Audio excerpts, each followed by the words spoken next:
Okay, so we're going to do a cold start of a Husqvarna 125B. It's 28 degrees, as you saw in my other video. So you can see this, it's been damaged a little bit. It's got some damage.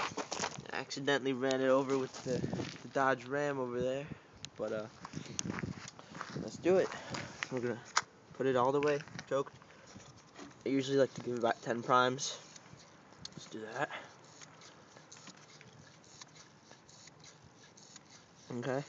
It says right here, purge 10 times, full choke, you pull it 3 times. Let's do that. Okay, so now you switch it to half choke, and you pull until it starts.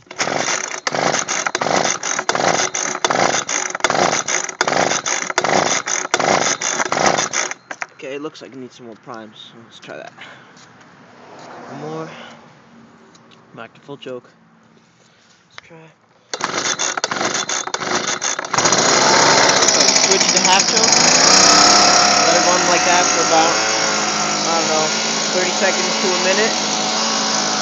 Does that happen? You see it took a little bit more to start than it did if it was not cold, so.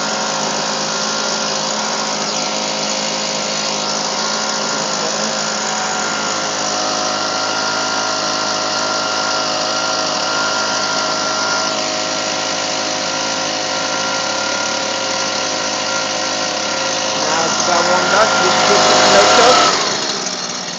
Idles real good.